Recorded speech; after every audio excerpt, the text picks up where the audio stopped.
Мұсылманның 5 парызы: Аллаға иман келтіру, Алланың бірлігіне және оның елшісі Мұхаммедке, оған Алланың игілігі мен сәлемі болсын. Иман келтіру парыз. Намаз оқу. Есі дұрыс, балиғатқа жеткен адамға күніне 5 уақыт намаз парыз. Бисмиллахир-рахманир-рахим. Альхамдулиллах. Уассалату аля набийна. Намаз жалпы екіге бөлуге болады. Біріншісі, тәулігіне 5 мезгіл, 5 уақыт оқылатын парыз намаз. Екіншісі, қосымша нәпіл намаздар. 5 уақыт намаздың белгілі өзінің оқылатын шарттары бар, уақыттары бар. Жалпы намазға, жай намазға тұрғанға дейінгі 6 парызы бар. Бұл намазға алып баратын 6 баспалдақ іспетті. Намаз оқуға бізді дайындайтын 6 парыздар. Бұл дәрет алу, киімнің тазалығы, намаз оқитын жай намаздың тазалығы, денедегі ұят жердің жабық болуы, құбылаға қарау және де намаздың уақыты кіруі. Бұл 6 парыз біздерді намазға әзірлейді. Ал енді намаздың өзі басталып біткенге дейін 6 парыздан тұрады. Және сол 6 парыздың арасында намаздың уәжіптері, сүннеттері және мұстахаб амалдары толыққанды намаздың қимыл әрекеттері мен сөздерін құрап шығады. Ханафи мазғабындағы фиқ кітаптарында осы қимыл әрекеттердің баршасын пайғамбарымыз саллаллаху алейхи уассаламның айтқан сөздерімен, пайғамбарымыз саллаллаху алейхи уассаламның намаз оқығанын көрген сахабалардың жеткізген хадистерімен және сахабалардың өздерінің де намаз оқығандығы кітаптарда және сахабалардың да намаз оқудағы қимыл әрекеттері мен сөздерінің негізінде Ханафи мазғабында намаз оқу үлгісі жазылып шыққан. Яғни, қысқаша айтқанда, біздің намаз оқу үлгілеріміз толығымен пайғамбарымыз саллаллаху алейхи уассалам жасаған және айтқан үлгісі негізінде болып саналады. Ханафи мазғабы көрсеткен кітаптардағы намаз оқу үлгісі бұл пайғамбарымыз саллаллаху алейхи уассалам оқыған намаздың бейнесі болып табылады. Қорыта айтқан кезде намаздың 12 парызы бар. Оның әуелгісі 6-ауы намазға дейінгі намазға бізді әзірлейтін парыздар, ал қалған 6-ауы намазды толық құрайтын парыздар. Ол бірінші такбир тахрим, яғни ниет ету, намазға кірісу. Екіншісі намазда тік тұру, мүмкіндігі бар адамға, ол парыз. Үшінші парыз қырағат, бұл Құран оқу. Ал енді фатиха, қосымша сүрелер оқу, бұл уәжіп және сүннет амалдары. Төртінші рукух. Бесінші сәжде. Алтыншы намаздың соңғы отырысы. Ал осы қимылдар арасында оқылатын сүрелер, дұғалар және таспихтар, бұлар бірі уәжіп, бірі сүннет болып табылады. Ва ахиру дa'вана анил хамдулиллахи раббил аламин. Бисмиллахир-рахманир-рахим. Альхамдулиллахи раббил аламин. Вассалату вассаламу аля ашрафил мурсалин. Набийина Мухаммад ва аля алихи ва асхабихи аджмаин, амма ба'д. Дінімізде намаздың түрлері бар. Парыз намаздар, уәжіп намаздар және сүннет нәпіл намаздар болып 3 топқа бөлінген. Парыз намаздарына күнделікті оқитын 5 уақыт намазымыздың парыз намаздары және жұма намазының 2 бас парызы, кісі қайтқаннан кейінгі оқылатын жаназа намазы жатқызылады. Жалпы парыз намаздарының өзі 2 топқа бөлінеді. Бірінші фарыз айн, яғни кісінің жеке басымен оқылатын намаздары, яғни күнделікті оқитын 5 уақыт намазымыз және жұма күнгі мешіттерде жиналып оқылатын жұма намазымыздың 2 ракағат парызы. Ал жаназа намазы фарыз кифая, яғни көп адамдардың көп оқымаса да бір кісінің оқылуымен жеткілікті деген, яғни фарыз кифая, бұл жаназа намазы. Тек оқыған адамдар ғана сол жаназаның сауабына сауабын алып, оқымағандар сауабын ала алмайды. Ал көпшілігі оқымаса күнәға батады деген. Міне екіншісі уәжіп намаздары. Бұл уәжіп намаздарына күнделікті 5 уақыт намаздан кейінгі оқылатын намазымыз, яғни 3 бас үтір намазы және 2 айт, яғни ораза айты мен құрбан айттың оқылатын барша тәкбірлерімен, арнайы тәкбірлерімен оқылатын айт намаздарын жатқызуға болады. Үшінші, ғалымдарымыз айтқандай, сол парыз намаздарының алдында және парыз намаздарынан кейін оқылатын сүннет намаздары, Рамазан айында 30 күн бойы оқылатын тарауих намаздары, құлшылық ниетімен, сауап алу ниетімен оқылатын тахаджуд намазы және шам мен құфтан намазының арасында оқылатын ауабин, күн бір сәске бір арқан бойы көтерілгеннен кейін оқылатын ишрах, зуха намаздары, сапар намаздары, истихара, тәсбих намаздары. Міне осы намаздарды біз нәпіл намаздарына жатқызамыз. Алла тағала біздердің оқыған намаздарымызды қабыл етіп, баршамыздың жүздерімізді жарық етсін. Ғұламалар айтқан, егер кісі өзінің намазына берік болып, намазын қаза қылмай, намазын ада қылатын болса, сол оқыған намазы Алланың құзырына көтеріліп бара жатып, сол мені қалай құрметтесең, Алла тағала да сені солай құрметке бөлесін, өз құрметіне. Керісінше, намазына немқұрайлы қараған мұсылман адамға сол намазы өзінің иесіне мені қалай құрметтемей, мені қалай қорласаң, Алла тағала да сені сондай өз қорлығына алсын деп, сондай жаман кейіпте танытады екен біздердің намазымыз. Біз намаз оқу арқылы Алла тағалаға жақындаймыз. Өйткені дініміздегі иман келтіргеннен кейінгі жасалатын ең бір құлшылықтың мәйегі, жалпы құлшылықтың мәні, маңызы осы намазда екенін баршамыз білуіміз міндетті, құрметті жамаат. Ва ахиру дa'вана анилхамдулиллахи раббил аламин. Ассаламу алейкум ва рахматуллахи ва баракатух. Ассаламу алейкум, қадірмен жамағат. Бүгінгі тақырыбымыз 5 уақыт намаз жайлы. Алла тағала 5 уақыт намазды Миғраж түнінде парыз етті. Осы жайында Анас радиаллаху анху жеткізген хадисте, Миғраж түнінде пайғамбарымызға Алла тағала 50 уақыт намазды парыз етті. Кейін 5 уақыт намазға азайтылды. Сол кезде Алла тағала пайғамбарымызға, менің сөзім еш өзгермес. 5 уақыт намазда 50 уақыттың сауабы бар дейді. 5 уақыт намазымыз таң намазы, бесін намазы, екінті намазы, ақшам намазы, құптан намазы. Таң намазы таң атқаннан күн шыққанға дейін 2 ракағат сүннеттен, 2 ракағат парыздан тұрады. Бесін намазы күн тастөбеден батысқа жылжығаннан күннің көлеңкесінің әрбір нәрсеге өзінен бір есе ұзарғанға дейін жалғасады. 4 ракағат сүннеттен, 4 ракағат парыздан, 2 ракағат сүннеттен тұрады. Екінті намазы бесін намазының аяқталуымен күн батқанға дейін жалғасады.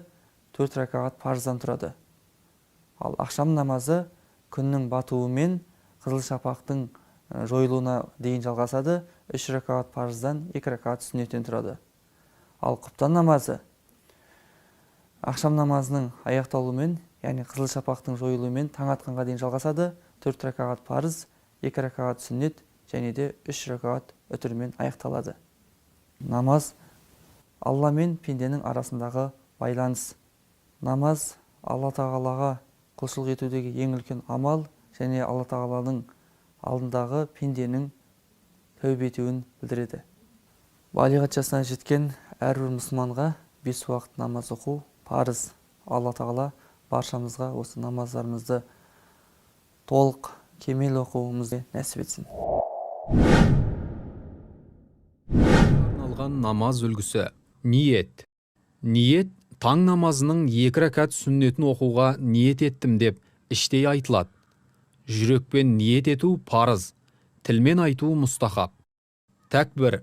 2 алақанын құбылаға қаратып, бас бармақтары құлағының сырғалығына дейін келетіндей етіп, қолдарын көтеріп, Аллаху акбар сөзін айтып, тәкбір алады да қиямға тұрады. Қиям, оң қолын сол қолының үстіне қойып, бас бармақ пен кішкентай саусақпен сол қолдың білегін қапсыра ұстайды. Қос қол кіндіктен төмен тұсқа байланады. Қиямда кезегімен төмендегілерді оқиды.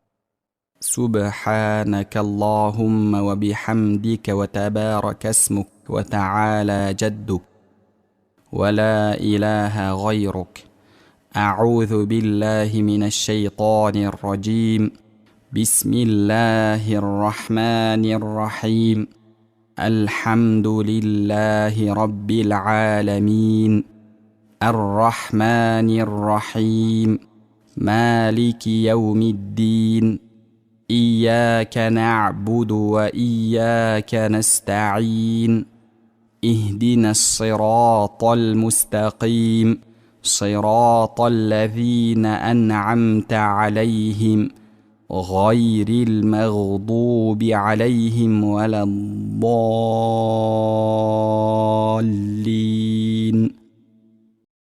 إنا أعطيناك الكوثر فصل لربك وانحر إن شانئك هو الأبتر.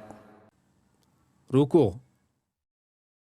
Осыдан кейін Аллаху Акбар деп рукухке барады.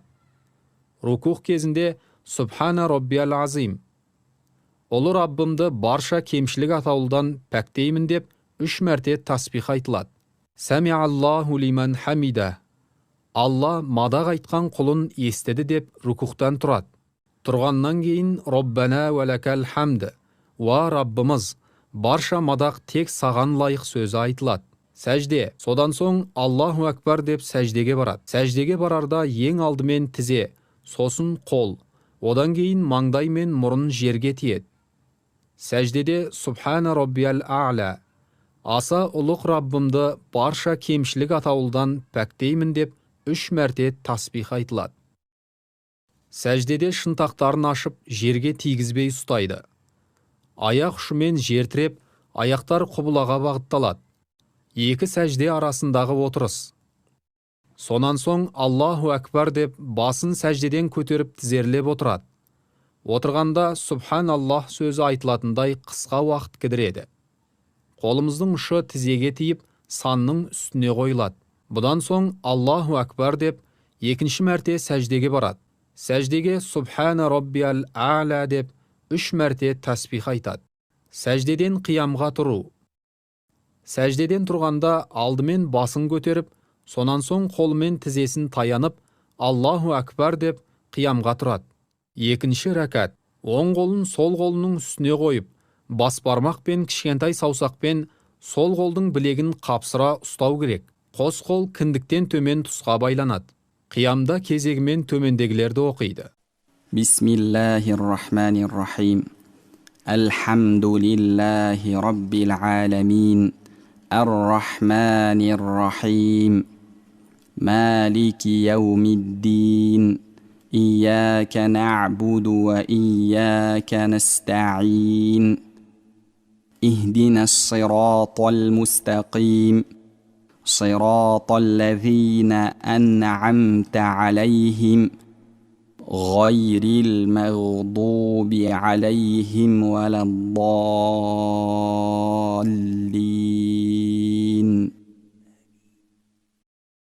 قل هو الله أحد الله الصمد لم يلد ولم يولد ولم يكن له كفوا أحد.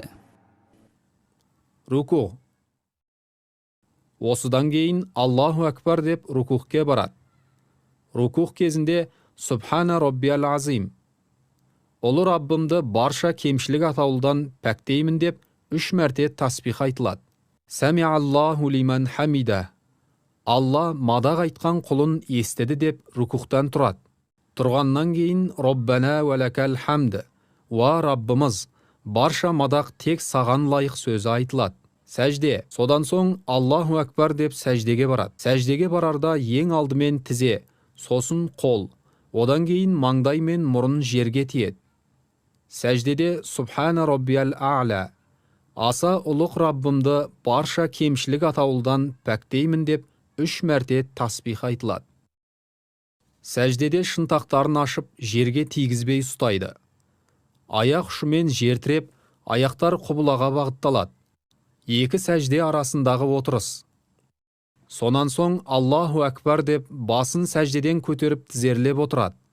Отырғанда Субханаллах сөзі айтылатындай қысқа уақыт кідіреді. Қолымыздың ұшы тізеге тиіп, санның үстіне қойылады. Бұдан соң Аллаху Акбар деп, екінші мәрте сәждеге барады. Сәждеге Субхана Роббиял А'ля деп, 3 мәрте тәсбих айтады. Соңғы отырыс. Сонан соң Аллаху Акбар деп басын сәждеден көтеріп тізерлеп отырады. Қолдың ұшы тізеге тиіп, санның үстіне қойылады. Сол аяғын жайып үстіне отырады. Оң аяғын тік ұстап, құбылаға бағыттайды. Отырғанда кезегімен төмендегілерді оқиды. التحيات لله والصلوات والطيبات السلام عليك أيها النبي ورحمة الله وبركاته السلام علينا وعلى عباد الله الصالحين أشهد أن لا إله إلا الله وأشهد أن محمدا عبده ورسوله اللهم صل على محمد وعلى آل محمد كما صليت على إبراهيم وعلى آل إبراهيم إنك حميد مجيد اللهم بارك على محمد وعلى آل محمد كما باركت على إبراهيم وعلى آل إبراهيم إنك حميد مجيد ربنا آتنا في الدنيا حسنة وفي الآخرة حسنة وقنا عذاب النار. Екі жаққа сәлем беру. Дұғаларын оқып болған соң, «Әссәләму алейкум ва рахматуллах» деп, алдымен оң жақ иығына, содан соң дәл осылайша сол жағына сәлем беріп, екі алақанын жайып, төмендегі дұғаны оқып бет сипайды да намазын тамамдайды. Астағфируллах, астағфируллах, астағфируллах. Аллахумма антассалам ва минкассалам. Табаракта я зал джалали вал икрам. Альхамдулилля, уассалату уассаламу аля расулилля. Бүгінгі тақырыбымыз жұма намазына қатысты, жұма күннің қасиетіне, қадір қасиетіне қатысты. Жұма күні білесіздер, пайғамбарымыз саллаллаху алейхи вассаламның хадистеріне сүйене отырып, қасиетті екендігі анықталған. Пайғамбарымыз саллаллаху алейхи вассалам өзінің хадис шарифінде жұма күні Адам алейхиссалам жаратылды. Сол жұма күні жәннаттан шығарылды, әрі жұма күні тәубесі қабыл болды, қияметте жұма күні болады деп айтқан. Яғни екінші бір хадисінде бір жұма мен екінші жұма намаз екеуінің арасындағы күнәлардың баршасын жойып жібереді деген. Яғни шынайы ықыласпен, ешқандай нәрсе бүлдірместен барып оқыған адамның күнәларының баршасы жойылып кететіндігі хадис шарифте белгілі. Ал енді жұма намазы кімдерге парыз? Осы мәселеге келсек. Жұма намазы бір кісіге парыз болу үшін мына шарттар міндетті түрде оның бойында болу керек. Яғни біріншісі мұсылман адам болу керек. Одан кейін ақыл-есі дұрыс болу керек. Және балиғат жасына жеткен болу керек. Және ер кісі болу керек. Одан кейінгісі жолаушы болмау керек ол кісі. Яғни тұрғылықты адам болу керек сол жерде. Және ауруда болмау керек. Ауруға байланысты келе алмай қалатын болса, ол да бір себеп болып есептеледі. Енді ер кісілерге парыз деп отырмыз. Әйел кісілерге бұл парыз емес жұма намаз. Бірақ өз еркімен келем деуші әйел кісілер болатын болса, оған рұқсат етіледі әрине. Өйткені пайғамбарымыз саллаллаху алейхи вассалам өзінің хадисінде әйел кісілерді мешіттерден тыймаңдар деп айтқан. Соның үшін әйел кісілер қаласы келе алады. Бұл жұма намаздары оқылу үшін белгілі бір тағы шарттар қойылған. Бұл қандай шарттар? Біріншісі, қалалы жер болу керек жұма намаз оқылу үшін. Енді қаланың шарты бар шариғатымызда, әкімі бар, базары бар және мешіті бар жерлердің баршасы қала үкіміне кіреді шариғатымыз бойынша. Немесе екінші бір пәтуасы, имам Мұхаммедтің пәтуасы бұл.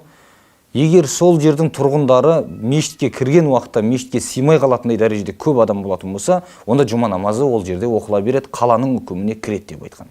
Бұл бірінші шарт. Яғни қалалы жер болу деген. Екіншісі, мешіт болу керек ол жерде. Ол мешіт бүкіл халыққа ашық болу керек. Белгілі бір халыққа ғана ашық, қалған кісі кіре алмайды десе, немесе бір жабық жер болып, түрме секілді бір жер болатын болса, ол жерде жұма намаз оқылмайды. Ішінде өздері мешіт қылып арнайы жасап алған болса да. Мешіт болу керек, халыққа баршасына халықтың баршасына ашық болу керек, бұл шарт. Ол мешітке тағайындалған арнайы имам болу керек. Егер арнайы имам жоқ жер болатын болса, бір ауыл, ол жерде имам болмаса, онда жұма намаз оқи алмайды. Яғни шартқа сай келмейді деген сөз. Одан кейін ең кемі 3 адам жамағат болу керек. Имамнан бөлек 3 адам болу керек, бұл жамағат болып есептеледі. Одан кейін песін намазының уақытысы кіру керек. Сосын құтпа оқылу керек. Бұл шарттарынан. Бұл шарттар орындалмай қалатын болса да, онда жұма намазы дұрыс болып есептелмейді. Жұма намазы тура песін намазы секілді 10 рекағаттан тұрады. Бірақ ерекшелігі алдында 4 сүннет, ортада 2 парыз, соңынан тағы 4 сүннет болып есептеледі. Жамағатпен оқылуы міндетті болғаны 2 рекағат парыз еді. Сол 2 рекағат парызды жамағатпен оқыған кісі жұма намазын қатысқан намазы дұрыс болып есептеледі. Ал кейбір жағдайларда осы 2 рекағат парызға үлгермей қалатын кісілер болады. Бірінші рекағатына үлгермей, екінші рекағатқа келген кісі имамның сәлем бергенін күтіп отырады. Имаммен бірге отырып ат-тахиятта, имам сәлем берген уақытта тұрып, қалып кеткен бір рекағатын жалғастырады. Немесе қай жерінен келіп қосылса да үлгермеген толықтастыру міндетті өзі. Осы нәрсені ұмытпау керек. Ал жұма намазына мүлдем үлгермей қалды. Келген уақытта имам сәлем беріп, жұманы бітіріп қойған болса, ондай адам сол күннің песін намазын оқып алады. Мінекей бұл жұма намазы әрбір мұсылманға міндеттелгендіктен осы 2 рекағат парызға үлгеруге тырысу керек адам.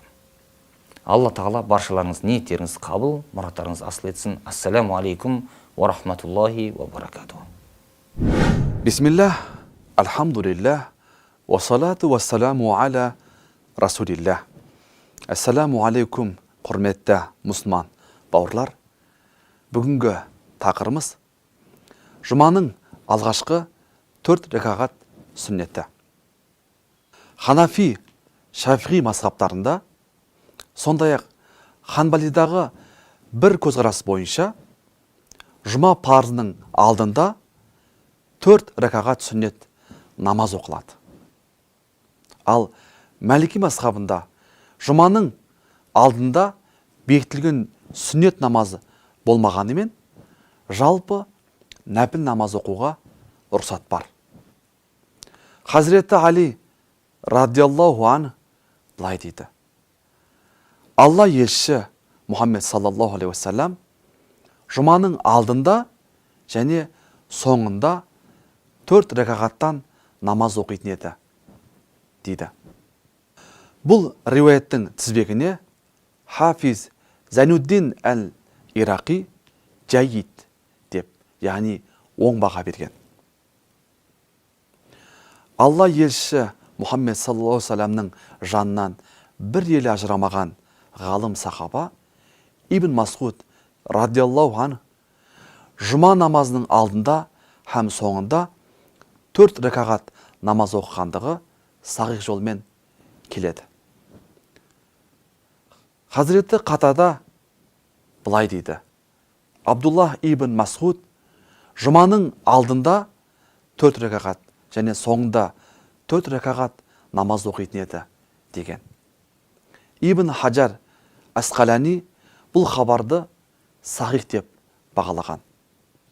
Олай болса, құрметті мұсылман бауырлар, жұма намазы парызының алдында және соңында сүннет намазын оқу пайғамбарымыз саллаллаху алейхи вассаламнан келген сүннет амалы. Алла тағала баршамызды өзіне лайықты құл, пайғамбарымызға лайықты үмбет болуды нәсіп етсін. Ва ахру дауана анильхамдулиллахи раббил аламин.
Бисмиллах, альхамдулиллах, уассалату уассаламу аля расулиллах. Ассаламу алейкум, құрметті мұсылман бауырлар. Бүгінгі тақырыбымыз жаназа намазы жайында болмақ. Жаназа намазы дегеніміз осы дүниеден бақилыққа аттанған марқұм үшін оқылатын намаз айтамыз. Жаназа намазын оқу фарз кифая. Яғни бір аймақта бірнеше кісі жаназа намазын оқитын болса, жеткілікті болады.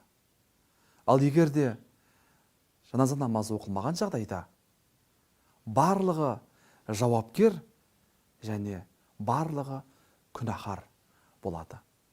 Жаназа намазының ерекшелігі басқа намаздар секілді руку, сәжде, Құран оқу және әттәхият дұғаларын оқу амалдары жасалмайды. Тек қана тік тұрып қияммен жасалады. Жаназа намазының екі шарты: бірінші ниет және 4 тәкбір. Ниетте міндетті түрде ер кісі яки әйел кісі, ер бала не болмаса қыз бала екендігін толық айтуымыз қажет. Жаназа намазының 6 шарты бар. Айталық, бірінші мәйіттің мұсылман болуы, екінші мәйіттің жуылған болуы, үшінші мәйіттің әурет жері толығымен жабылған болуы, төртінші мәйіттің денесінің жартысы мен басы, не болмаса жартысынан көбі болуы, бесінші мәйіттің жерге және жерден биіктеу табытта тұруы, алтыншы мәйіттің имам мен жамағаттың алдында болуы шарт.